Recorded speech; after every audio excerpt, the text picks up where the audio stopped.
Paz de Cristo. Vamos nesse estudo falar de um verso no Apocalipse, capítulo 14, no verso 5. Fala que em suas bocas não se achou engano. É interessante esse tema de boca, né? Porque no capítulo anterior do Apocalipse, Apocalipse 13, a gente vê as bestas, né? Devoradoras. Boca, esse tema de boca que está na Bíblia toda. Vamos ao texto aqui e ao estudo. Na sua boca não se achou engano. Interessante. O que isso está falando, né? Desde o Jardim do Éden, a gente vê esse tema de boca na Bíblia, né? Comer da árvore do bem e do mal, e muitas outras coisas que a gente vê que não são por acaso na palavra de Deus. Então a gente vê aqui um resumo bem rápido no capítulo 14, essa questão de boca, nesse verso do Apocalipse 14, 5. Tem também a Grande Babilônia, que uma das características de Babel é as muitas línguas, boca também. E anteriormente, nos capítulos 11 a 13 do Apocalipse, a gente vê pouco envolvido também, porque a gente vê as duas testemunhas, a gente vê dragão, bestas, no próprio Apocalipse 13, a gente vê as duas testemunhas, porque fala de boca também, de o que somos, né, falando a palavra de Deus, a questão de fogo, de suas bocas também. Então, no Antigo Testamento e Novo, tem muita coisa relativa à boca. E aqui está o texto, alguns versos aqui, e o contexto é dos 144 mil, claro. No Monte Sião, 144 mil, nas suas testas tinham escrito o nome de seu pai. Veja que Apocalipse 13, a marca da besta, né, também essa questão de testa, mão. Ouviu uma voz do céu, voz de muitas águas, questão de voz, boca. 144 mil foram comprados da terra, não estão contaminados com mulheres, né, primícias são primícias, né, e na sua boca não se achou engano, porque são irrepreensíveis diante do trono de Deus. Então, o que significa isso, a sua boca? Então, para analisar qualquer tema na Bíblia, o que a gente faz, volta por toda a Bíblia, volta também pelo contexto do verso, da passagem, e a gente vai entender, porque senão são coisas da nossa cabeça. O Espírito de Deus não vai estar, o Espírito Santo não vai estar nisso se a gente for pelo nosso próprio entendimento, seja qual for a passagem. A gente pode meditar muito numa passagem, num texto. Se a gente esquecer o que tem atrás dele, o que tem na frente do verso, o que tem no contexto, o que tem na Bíblia toda, a gente vai estar perdendo e a gente vai fazendo ali, eu vou dizer até um bicho de 7 cabeças, né? Próprio Apocalipse 11, 12, 13 e a Bíblia toda. Bicho de 7 cabeças e 10 chifres. Então, veja só o contexto do Apocalipse 13, que coloca aqui a ferocidade do engano. Ele dilacera, ele aniquila a verdade, derrama sangue inocente. Foi todo esse problema de Jesus e dos profetas, e dos próprios discípulos e apóstolos, a perseguição. Apocalipse 13, olha só, besta de 7 cabeças e 10 chifres. É um monstro que a religião mesmo fala e faz. Não precisa nem ir muito fora da religião, está dentro da religião mesmo. A besta que vi era semelhante ao leopardo, seus pés como de urso, sua boca como a de leão. Veja só a boca. Apocalipse 14, boca novamente. O dragão deu-lhe o poder, seu poder trono, grande poderio. Adoraram o dragão que deu à besta o seu poder. Quem é semelhante à besta? Quem poderá batalhar contra ela? Realmente? Quem pode? É só a verdade. A boca do engano, por enquanto, né, realmente o engano vencendo a batalha. Continua Apocalipse 13, verso 5. Foi-lhe dada uma boca para proferir grandes coisas e blasfêmias. A gente lembra muito Daniel 7, por exemplo, o mesmo contexto de bestas, boca, né? É a história ali da Babilônia. E abriu a sua boca em blasfêmias contra Deus, para blasfemar do seu nome, do seu tabernáculo, dos que habitam no céu. Foi-lhe permitido fazer guerra aos santos, muita ligação com Daniel também, Daniel 7, vencê-los, deu-se-lhe o poder sobre toda tribo e língua e nação. Porque o engano hoje ele predomina, inclusive no meio religioso, né? Se a gente não entende isso, a gente vai estar no engano. Mas é claro, todas as denominações, muitas delas, inclusive religiões, elas te levam a um certo ponto de caminhar com Deus. O nível de engano vai depender muito da igreja local, da denominação ou da religião, mas todas, eu digo até sem exceção praticamente, vão nos levar a um certo entendimento, muitas vezes equivocados em várias coisas, uns mais, outros menos. A boca do engano. Palavras enganosas são como o veneno que sai da boca, língua da serpente. Não é à toa que a gente vê o dragão, né, no Apocalipse aqui nesse contexto, e a própria serpente. Então, o engano pode ser simplesmente uma coisa até mais simples do que algo está absurdo, errado. Uma palavra que não gera fé. Muitas vezes só o foco em coisas que não leva à fé, podem ser até coisas boas da gente ser uma pessoa melhor e várias coisas relativas a isso. Mas se o foco for esse, não tiver fé, é uma boca devoradora. Veja só o contexto em Romanos 3, versos 13 e 14.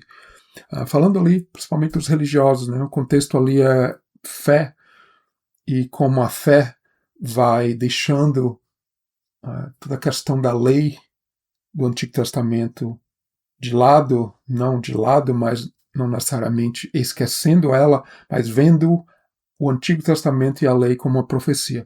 Então a sua garganta é um sepulcro aberto, ou seja, a religião. Com suas línguas tratam enganosamente. Peçonha de áspides está debaixo de seus lábios. Veja só, boca. Você vê que o sepulcro muitas vezes está ligado à boca. Eu falei até isso nos estudos do Apocalipse, ali nos capítulos 8, 9, por ali assim, onde a gente vê essa questão da terra, de um buraco, né, realmente é o buraco do abismo, e há muita ligação com várias histórias do Antigo Testamento. Né? Coré, por exemplo, a gente vai chegar até nisso rapidamente, né? Quando a terra se abre com uma boca, até a palavra fala, né, que engoliu. A história de Coré, a história também de Caim e Abel. Sua boca está cheia de maldição e amargura. Então, os seus pés são ligeiros para derramar sangue. Veja só. Lembra do Apocalipse 13? Pés ligeiros, volta aqui rapidamente.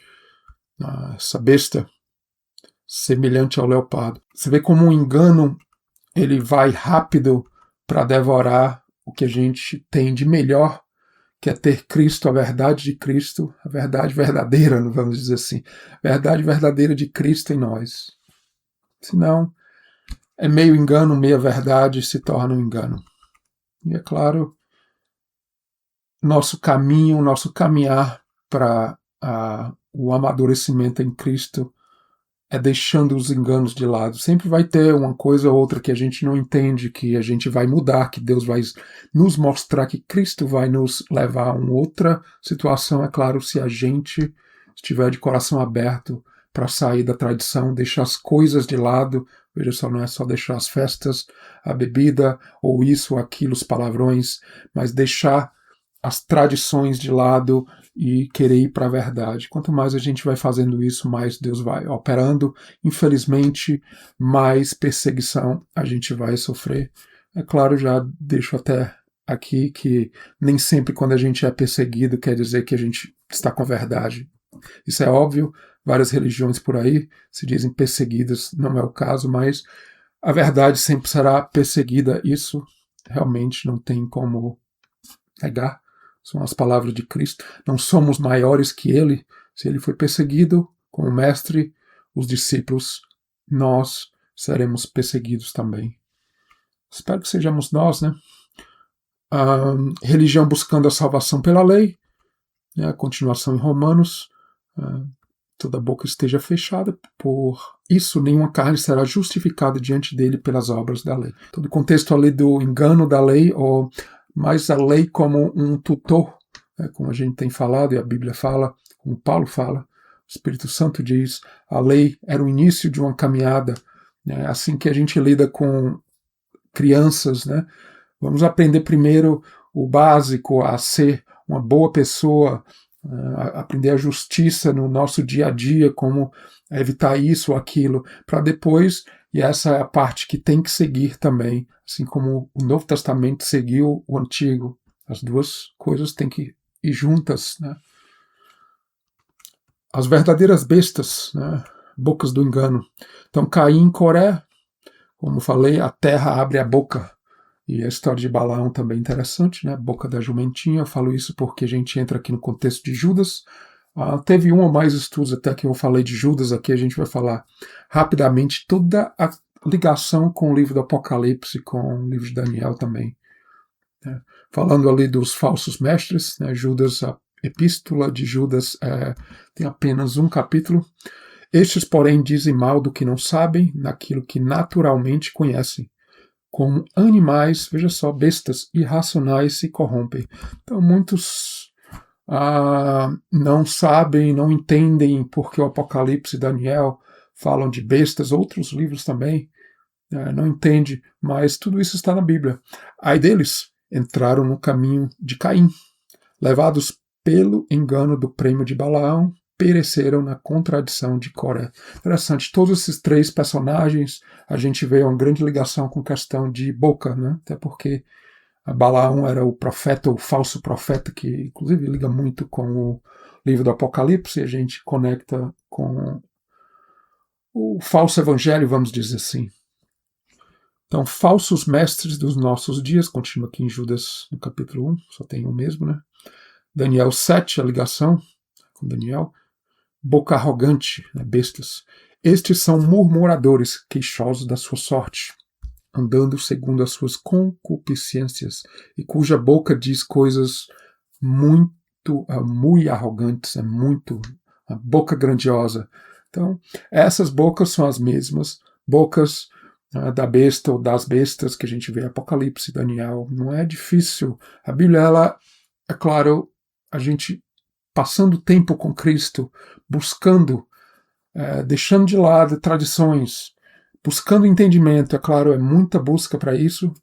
Nem todos, é claro, nem todos vão ter essa capacidade, mas esses todos, né, todos nós, alguns vão ser mais de ensino, outros vão ter que pegar o fio da meada e tentar se conectar com a verdadeira árvore, né, que é Cristo, é claro, mas com aqueles que estão buscando a verdade.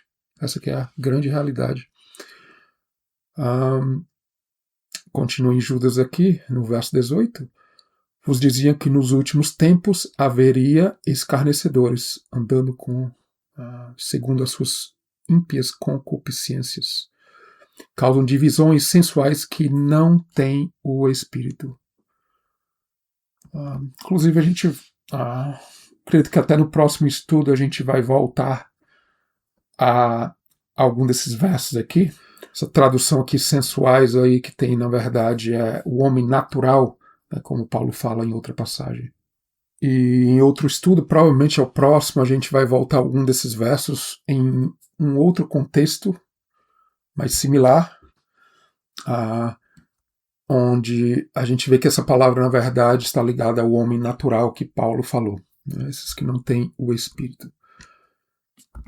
Que significa a boca e o ventre, né? Veja só que a boca entra pela boca, vai para o ventre. O ventre, vem do ventre, sai pela boca, que a gente diz. Assim também Jesus falou. Então, Filipenses, no capítulo 3, fala o Deus é o ventre, né? O contexto ali, realmente falando também de engano dentro do povo de Deus. Só pensam nas coisas terrenas. Então, a religião está cheio disso, infelizmente, não é só o mundo aí fora, o mundão, né? A religião também está muito conectado, inclusive, com o mundo. O que significa comer, beber do pão, do cálice, da ceia? Por que eu estou falando isso? Boca, comer, beber. Então, Mateus 26, até outro estudo que eu devo voltar a esse assunto, né, do cálice, quando Jesus fala, ali no contexto de Mateus, quando Jesus até fala, passa de mim esse cálice, é todo o contexto também da ceia. E passar o cálice, então o cálice é a cruz, passa de mim esse cálice. Então beber tem um significado muito profundo, é algo que vai para o nosso íntimo, é todo o significado do ventre, né, dos nossos desejos, das nossas vontades. Veja bem, a religião, inclusive o cristianismo, difícil entender isso, né, que quando Jesus falou fazer isso, é algo bem mais profundo do que pegar literalmente um copo de suco, um pedaço de pão e colocar para dentro, mas é muito mais colocar para dentro o entendimento do sacrifício de Cristo. E é claro, quando a gente vai deixando as tradições, como falei, mais a gente vai ter que vai ver isso se cumprir em nossas vidas, né? Porque a perseguição vai vir, não tem como. E quando eu digo perseguição, não necessariamente coisas pesadas podem acontecer, mas perseguições de pessoas ao nosso redor que não querem essa verdade, que querem seguir suas tradições. Esse mesmo canal do YouTube, você acha que eu tenho a pretensão, por exemplo, de ter milhares de seguidores nessa época onde essas bestas, né, essa boca grandiosa, vem dominando o cenário? Claro que não. Claro que não. Nenhuma pretensão para isso. Tomando cálice, dando graças, deu, dizendo, bebei dele todos. A questão de realmente entendimento da palavra de Deus, que requer muita busca, deixar muitas coisas de lado. Então, cálice realmente no íntimo é seguir a cruz. Essa questão de passa de mim esse cálice. Então, os verdadeiros servos serão perseguidos. Como falei, a verdade do Evangelho gera perseguição. Veja só, não só entre os de fora, é isso que é um grande ponto, mas entre os da fé. É só olhar o exemplo dos discípulos de Jesus, do próprio Jesus e de todos os profetas, o sangue derramado, que tanto fala no Apocalipse, né, o contexto do Apocalipse, ali 17, 18, que se liga a esse contexto Apocalipse 11 a 14 também. Então, que a gente já vai encerrando um estudo até mais curto, mas grandioso. Veja só, como falei, a boca na palavra de Deus, né, essa questão do espírito de profecia que fala o Apocalipse 19, 10. Por sinal, ali Apocalipse 19, quanta coisa ligada à boca, né? Porque a espada é uma espada de dois fios, né? Duas bocas, literalmente ali o que fala, a batalha de Jesus vai vir com seus fiéis para realmente trazer a verdade, né? Isso é tudo pela boca, tá ali nos cavalos. Então, veja só, por toda a Bíblia, desde o Éden, né? Porque a serpente, né? Caracterizada por isso, basicamente um animal que é basicamente a boca e cauda, né? Boca, barriga, cauda, ali aquela linguinha ali que quer realmente trazer o seu veneno, e aquela vozinha da serpente, né, das coisas carnais e naturais, que acredito até que é o próximo estudo aqui, o homem natural, né, e a ligação com as bestas. Então é um tema lindíssimo. Veja só, a terra abre a boca, como falei, e vai engolir Caim. Me desculpa, na história de Caim e Coré, na verdade, até o contexto ali de Abel, né, como a terra ali engole quando Deus fala disso. E na história de Coré, quando realmente fala literalmente, né, que a terra os engoliu. Então, vê que a palavra de Deus nos traz fé, porque a gente vê o controle de Deus desde o Antigo Testamento, nos trazendo como um professor, começando ali a matéria aos pouquinhos, e a gente vê toda essa sequência bíblica no Novo Testamento e livros como Apocalipse também, né? Bestas no Apocalipse, Daniel, Balaão. Veja só, a boca da jumentinha, né, que tinha mais sabedoria que Balaão, parece. Toda essa questão de ventre, né, que pode ser como um abismo, o próprio Sheol, que é traduzido muito no Novo Testamento como inferno, né, o inferno que, na verdade, é um lugar de engano, um lugar de morte. Ou a gente está saciado em Cristo, ou a gente é devorado, ou a gente está saciado, é a figura do bebê no ventre da mulher, a figura do reino de Deus, de Cristo, nascendo em nós. Bocas enganosas, né, no meio religioso, a Torre de Babel, como falei, línguas diferentes, a grandeza, tudo muito ligado à grandeza, questão da ceia, tem essa questão das línguas de fogo, né? Ligação do Espírito Santo com línguas, né? Línguas. Tem muita coisa na Bíblia que fala sobre isso. Aqui é um estudo rápido. Até tenho muito material sobre esse tema, mas é um estudo mais. Na verdade, teria que ser várias partes, né? Falar de boca na Bíblia tá ligado à espada, tá ligado ao alimento da palavra de Deus. Que a gente vê Jonas e a boca foi engolido, ficou no ventre do peixe, porque que ali ele, quando ora, ele fala ali, estou no abismo, no Sheol, né? Estava ali no inferno mesmo, né? E ele clamou e foi ali cuspido fora Jonas, que essa palavra Jona está ligado à pomba, né? Ao espírito, que foi depois cuspido da boca ali da baleia.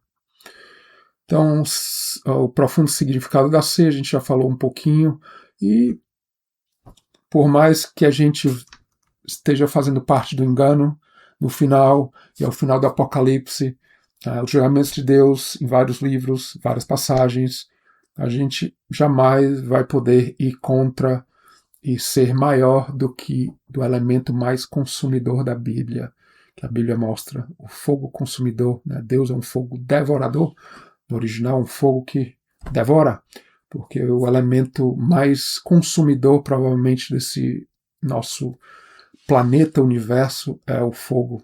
Alguém me corrija se estou errado, mas né, o fogo quando vem devora e consome realmente, e os julgamentos de Deus são mostrados como um fogo consumidor. Então, veja tudo isso, né, que a boca fala da saída do que vem do nosso ventre, né, coisas boas, coisas ruins, a mistura. Espero que seja mais coisas boas e que Deus nos leve a esse caminho da verdade, ligado às nossas doutrinas, a verdadeira ou a falsa fé. A palavra de Deus é um alimento que nos fortalece, veja só, todos os temas relacionados é como um alimento, um pão. Né? Cristo nasce em nós, na questão do ventre, como falei, ventre, desejos humanos, naturais, carnais, ou o contrário, o Espírito de Deus. É claro, sempre desejos humanos, naturais, carnais, muitos desses fazem parte também. Deus nos criou dessa forma, essa que é a grande realidade.